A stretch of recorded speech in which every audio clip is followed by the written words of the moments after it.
Halo semua, selamat datang di podcast Pengembangan Karir Program Studi Manajemen Fakultas Ekonomi dan Bisnis Universitas Tadulako. Bersama saya, Ayu Putri Utami. Jadi, tema kita hari ini adalah Career Trends, di mana kita akan membahas lebih dalam lagi mengenai keterampilan apa saja sih yang dibutuhkan dalam dunia kerja saat ini. Nah, di tengah-tengah kita sudah hadir salah satu praktisi profesional yang tentunya akan kita ajak berbincang-bincang lebih dalam lagi tentang career trends. Langsung saja kita sapa bersama. Assalamualaikum, Pak. Waalaikumsalam warahmatullahi wabarakatuh. Pertama-tama kami ucapkan terima kasih kepada Bapak yang telah meluangkan waktunya untuk hadir dalam pelaksanaan podcast online ini, Pak. Selanjutnya mungkin bisa diperkenalkan dulu, Pak, dirinya dengan hormat disilahkan. Baik, eh, Assalamualaikum warahmatullahi wabarakatuh. Waalaikumsalam Selamat warahmatullahi. pagi, salam sejahtera buat kita semua. Terima kasih juga ya sudah diundang di acara podcast hari ini. Sebelumnya saya perkenalkan, nama saya Salahuddin Kasim.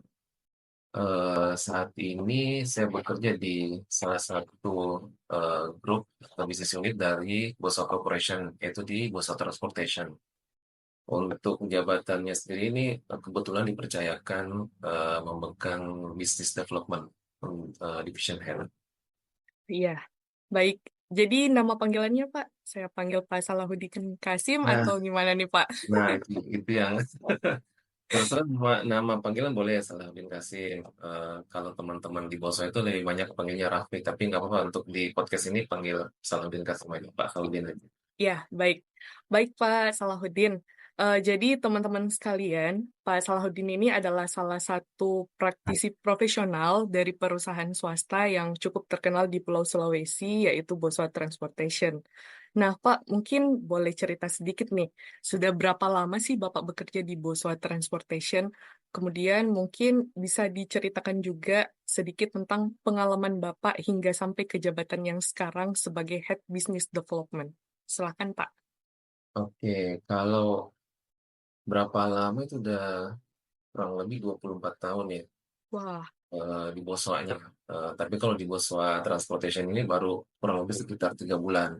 hmm, Jadi awal masuk itu tahun 2000 itu diterima di PT Semen Boswa Maros, diterima sebagai staf audit. Kemudian tahun 2011 itu ke Boswa Lloyd, salah satu unit bisnisnya Boswa yang bergerak di industri pelayaran. Ada beberapa kapal yang dikelola waktu itu. Di Bosoloid itu dipercayakan sebagai Finance Tax Manager. Kemudian tahun 2000, sekitar 2015 sampai 2022 itu kembali lagi ke Semen Group, dipercayakan untuk apa sebagai si transport departemen head. Kemudian sempat juga pegang vendor management division head. Kemudian sempat juga pegang ekspor, posisinya sebagai export sales division head. Tahun 2022 itu ditarik ke holding di BC ya, Boswa Corporindo itu sebagai Josem. Kemudian bersama tahun 2022 juga Boswa itu membuat satu perusahaan trading yang berkedudukan di Singapura. Kebetulan dipercayakan sebagai direktur sampai sekarang. wah, Kemudian di tahun 2024 dipindahkan lagi tuh ke grup otomotif. Sekarang ini di Boswa Transport itu adalah salah satu eh, unit bisnisnya di grup otomotif dan menjabat sebagai eh, Business Development Division Head. wah, luar Kira-kira biasa. segitulah I- perjalanannya selama berkarir di Boswa. Wah, luar biasa, Pak. Benar-benar menginspirasi banget ini, Pak. Ini Bapak sudah lewati berbagai sektor bisnis ya, Pak, dan berbagai jabatan juga, Pak. Luar biasa banget, Pak. 24 tahun di Boswa ya, Pak. Waduh, keren-keren, Pak. Nah, tadi Bapak jelaskan bahwa Boswa Transportation ini kan bagian dari unit bisnis Boswa Otomotif di bawah Boswa Corporindo.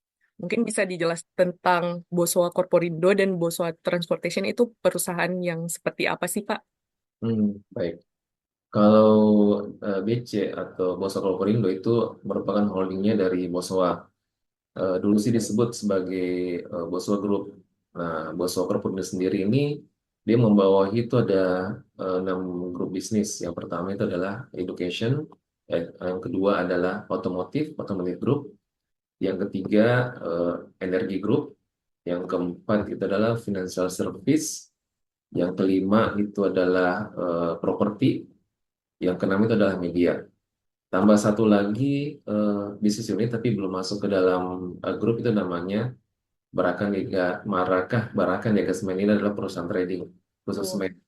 Dan Baraka sendiri sekarang sudah ada lagi perusahaan yang dibuat, namun dia khusus untuk trading, apa bukan diperuntukkan untuk trading semen, tapi segala jenis produk ada di situ. Namanya Hmm. Baraka Multiniaga. Nah, masing-masing grup ini itu masing-masing juga jenis usahanya.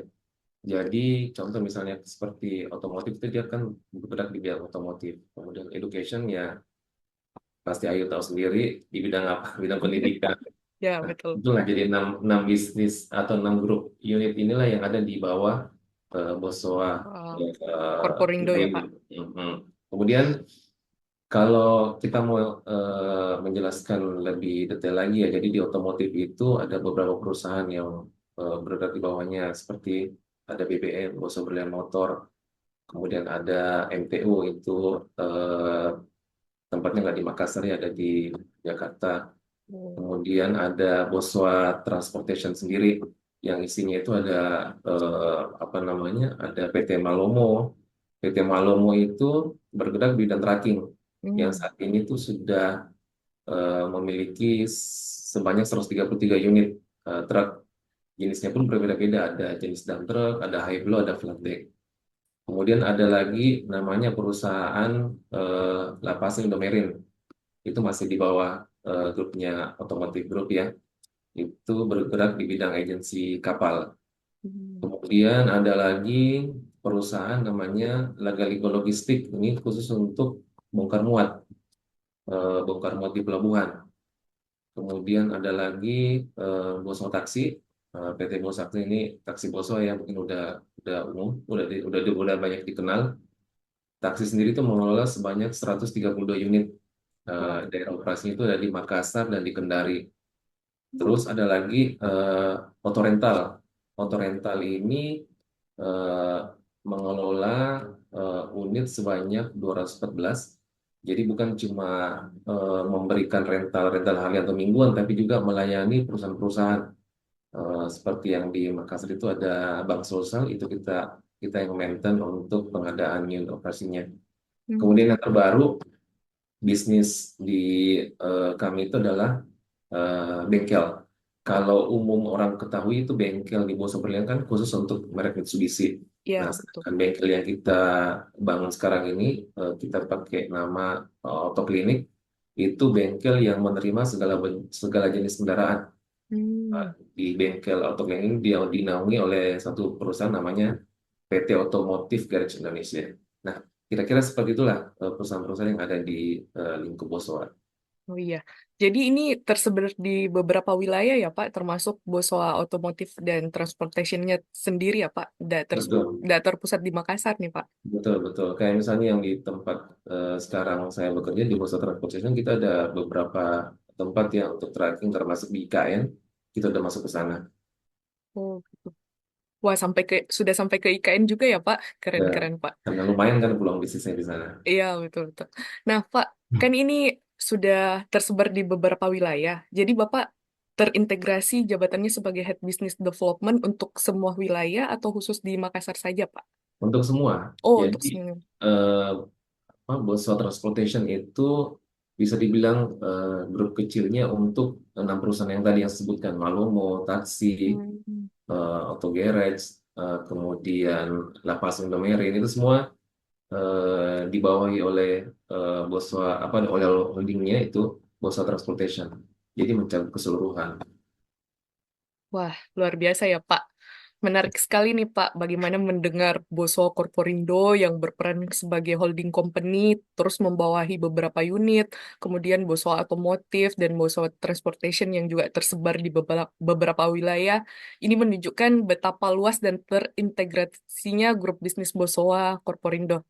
Nah, saya jadi penasaran nih Pak, karena kan tadi sudah dijelaskan kalau Boso Transportation itu tersebar di beberapa wilayah. Kira-kira nih Pak, berapa banyak sih karyawan yang ada di Boswa Transportation, Pak? Ya, kalau karyawan sendiri kita eh, nggak tahu ya. Kalau menurut kami sih eh,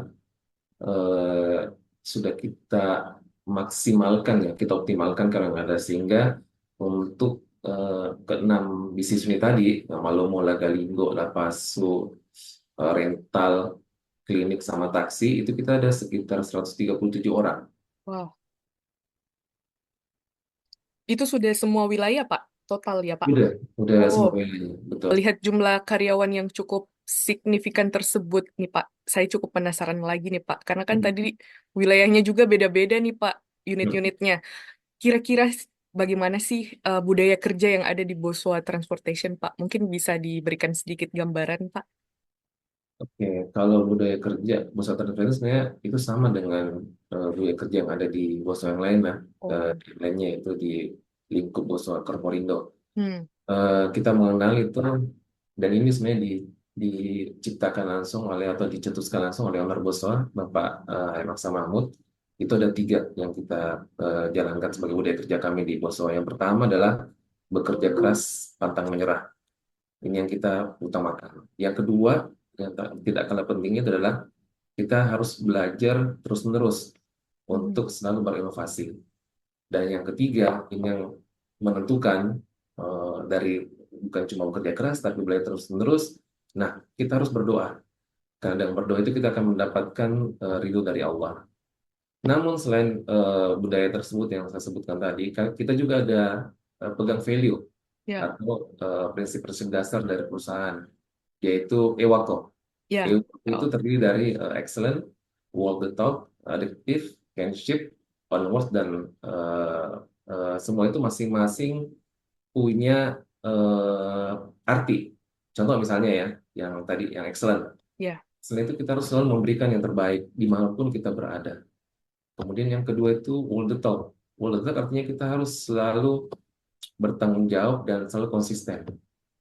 Yang ketiga, adaptif. Adaptif Adaptif. artinya kita harus selalu beradaptasi dalam segala kondisi. Tidak segan untuk kita selalu melakukan inovasi-inovasi dan mengambil inisiatif. Kemudian kinship itu kita harus memiliki rasa keterikatan yang tinggi baik dengan sesama karyawan maupun dengan customer atau stakeholder.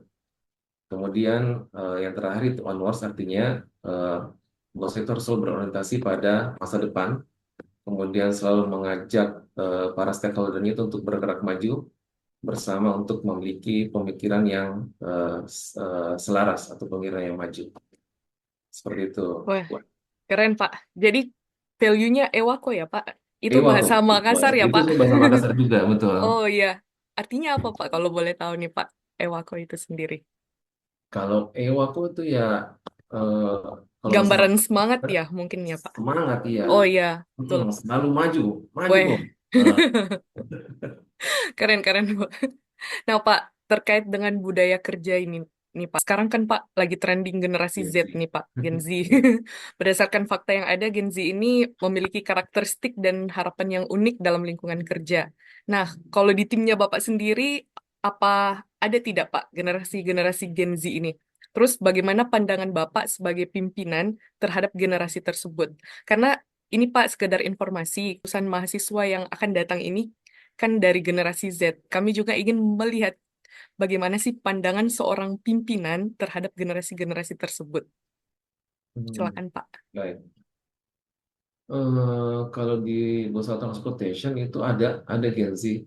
Hmm, Nggak banyak ya, ada sekitar 3 orang. Yang lainnya itu ya baby boomers, kemudian milenial ya. milenial. Nah, terus terang ini memang pendekatannya itu sedikit berbeda dibandingkan dengan generasi yang lainnya. mereka ini tidak bisa diarahkan dengan cara yang terlalu keras, Hmm. terlalu tegas, namun harus dengan pendekatan yang lebih santai, tapi tetap memberikan target pekerjaan yang jelas.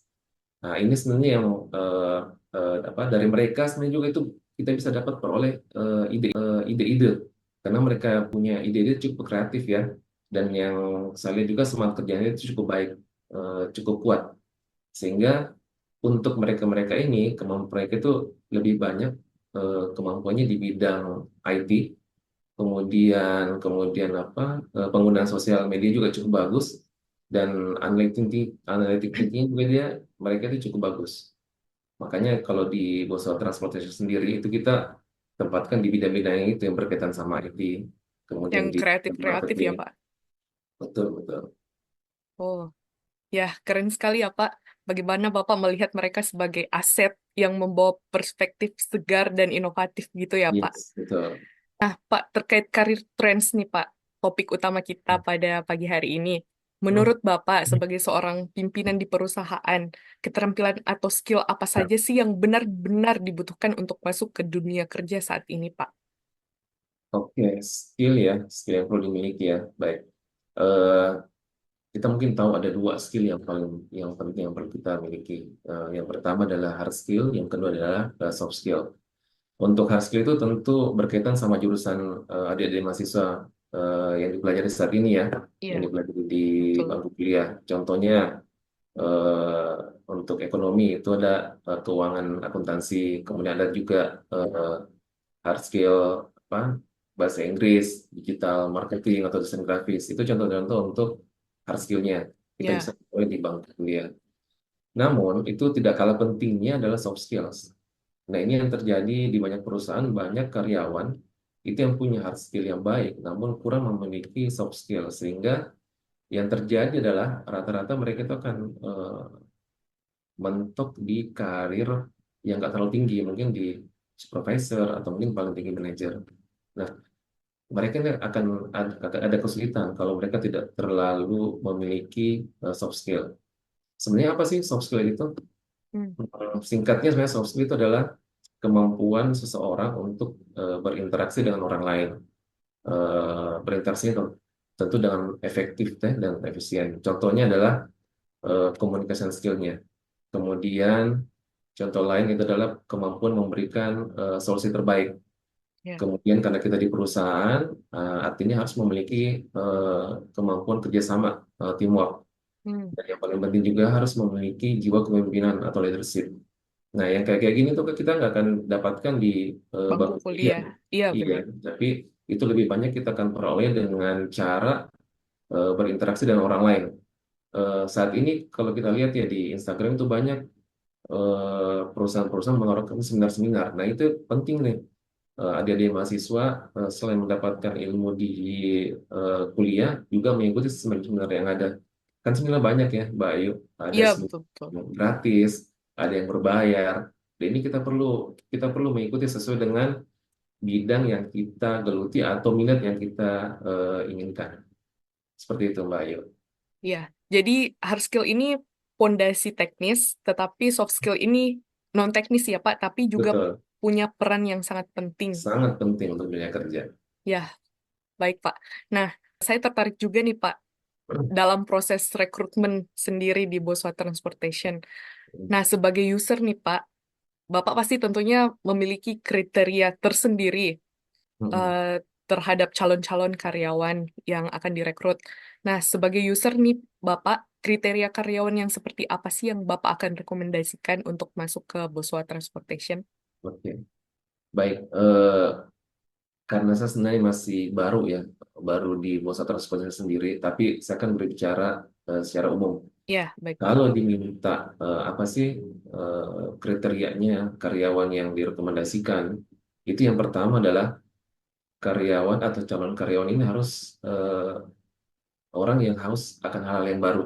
Jadi Hmm, kelihatan bahwa dia akan selalu mau belajar untuk mendapatkan pengetahuan dan kemampuan yang baru. Yang pertama.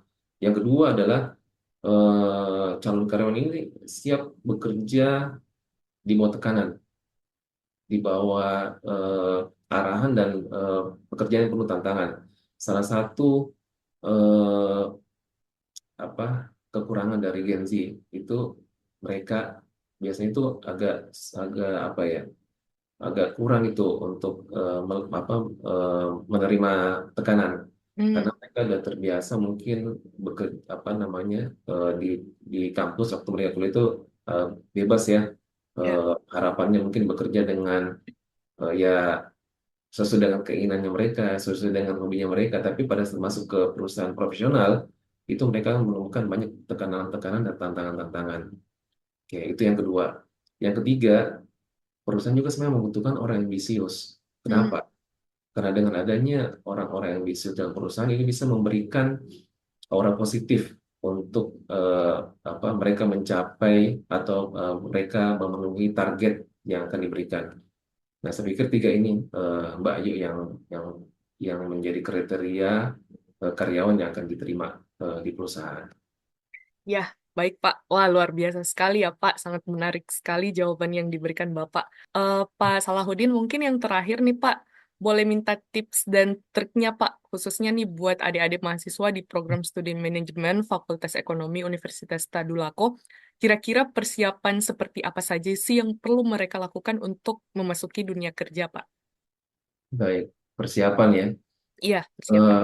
Persiapan itu seharusnya sudah dimulai dari awal mereka kuliah sebenarnya, bukan pada saat eh, akhir-akhir kuliah. Hmm, Nah, ini kebetulan saya mau sharing ada pengalaman, bukan pengalaman langsung ya, tapi pengalaman tidak langsung. Itu saya mendidik anak saya, itu mempersiapkan dirinya untuk masuk dunia kerja. Saya udah kasih target sama dia. Pokoknya kau begitu lulus, itu paling lama 6 bulan, paling hmm, lama 6 bulan itu kau sudah harus dapat kerjaan, itu paling jelek. Nah, ada beberapa tips yang saya berikan eh, kepada anak saya itu. Nah, ini juga bisa diterapkan ke adik-adik mahasiswa ya. Yang pertama itu adalah kita harus buat CV atau portofolio itu yang menarik. hmm, Buat CV-nya itu yang jelas dan harus terstruktur. Dan itu dalam CV itu sudah menonjolkan kemampuan serta pengalaman kita yang terbaik.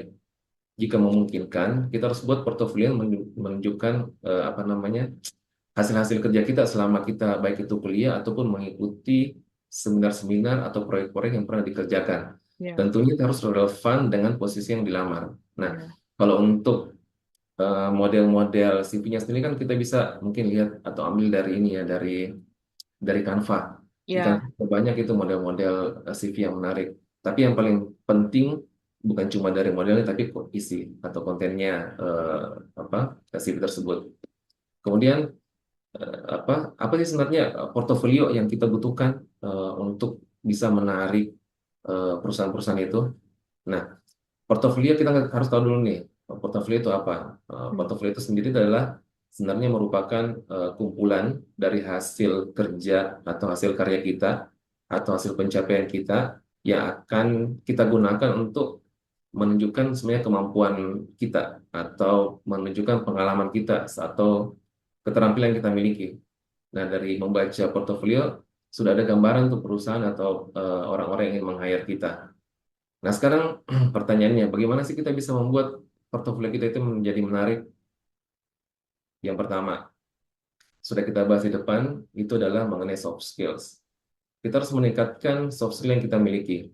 Karena kenapa? Dunia kerja itu tidak hanya menilai berdasarkan pengetahuan teknis, ya, tapi juga mereka itu akan melihat dari kemampuan kita yang non teknisnya atau soft skillnya seperti kemampuan kita komunikasi, kemampuan kita dalam kerja dalam tim, kemampuan kita memimpin, termasuk juga bagaimana kita mengatur waktunya. Nah, itu kita bisa dapatkan bukan dari bangku kuliah ya, tapi yaitu tadi kegiatan-kegiatan organisasi, kemudian kita ikut-ikut seminar atau workshop. Yang kedua, bagaimana kita bisa mempercantik kita punya portofolio, eh, pengalaman magang. Biasanya kalau adik-adik mahasiswa itu di akhir-akhir kuliah itu akan ada magang ya, Bu Ayu, di perusahaan-perusahaan. iya Nah, itu betul. kita usahakan untuk cari eh, perusahaan yang relevan dengan bidang yang kita miliki, yang kita minati. Nah, pengalaman ini bisa memberikan gambaran langsung tentang dunia kerja. Kita juga bisa menambah koneksi atau jaringan dengan profesional yang ada di perusahaan tersebut. Nah, ya kaitannya dengan itu juga yang ketiga nih, yang penting adalah kita harus memiliki networking sejak dini. Kenapa penting networking? Karena networking inilah nanti yang kita bisa sebagai apa ya, yang membantu kita atau batu loncatan untuk masuk ke dalam dunia kerja.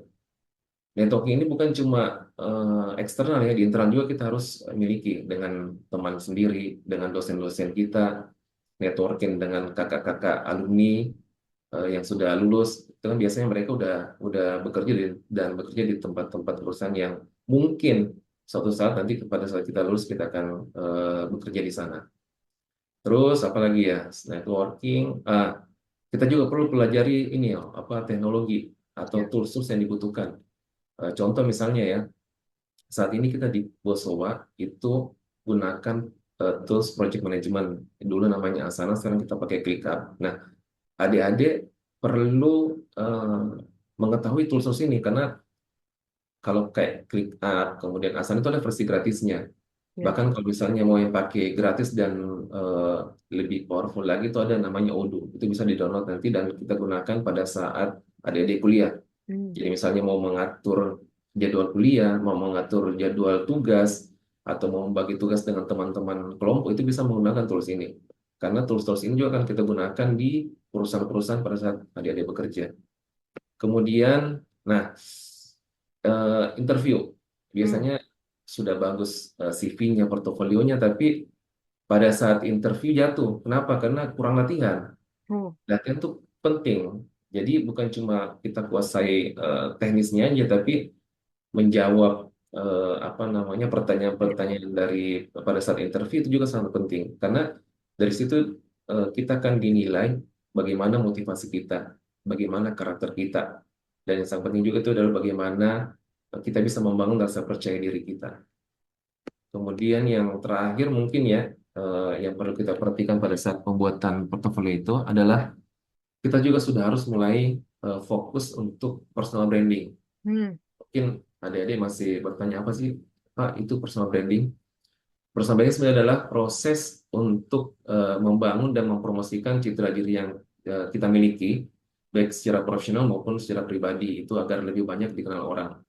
Kita bisa manfaatkan media sosial, terutama mungkin ke apa link ID, LinkedIn, ya. LinkedIn, itu kita bisa bangun citra profesional di situ kan. Ya, Jadi betul. misalnya nih, adik-adik sudah mengikuti seminar, ada kadang beberapa seminar itu yang bisa kita apa namanya sertifikatnya kita bisa masukkan ke LinkedIn tadi.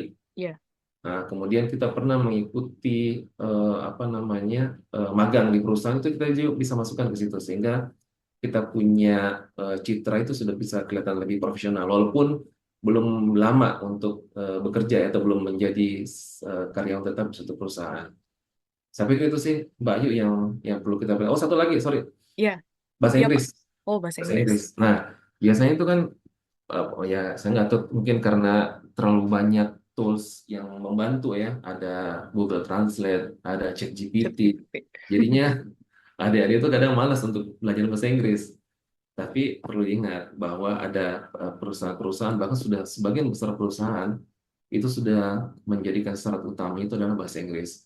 Boleh juga ditambah dengan kursus bahasa yang lain, misalnya bahasa Mandarin. Kan banyak Hmm. sekarang perusahaan-perusahaan dari Cina kan yang Cina. masuk ke Indonesia, itu juga bisa menjadikan nilai tambah tuh kalau kita bisa kuasai bahasa Mandarin.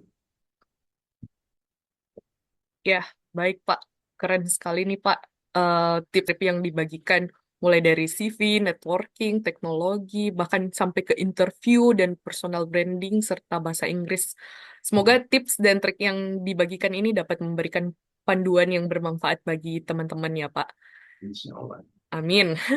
Dan mungkin Pak, untuk obrolan tentang tips dan trik persiapan memasuki dunia kerja ini menutup obrolan kita di podcast ini. Sekali lagi kami ucapkan terima kasih nih Pak atas waktu dan pengetahuan tentunya yang sangat berharga bagi kami. Mungkin kedepannya bisa dilanjutkan lagi di podcast-podcast selanjutnya atau mungkin bisa offline ya Pak. Boleh, saya tunggu undangan offline-nya. Oh iya ya Pak. Ya, mungkin demikian Pak atas podcast kita. Pak. Mudah-mudahan kegiatan ini bisa bermanfaat bukan hanya untuk saya tentunya, tetapi kepada adik-adik mahasiswa juga. Sekian dari saya. Wassalamualaikum warahmatullahi wabarakatuh. Waalaikumsalam warahmatullahi wabarakatuh.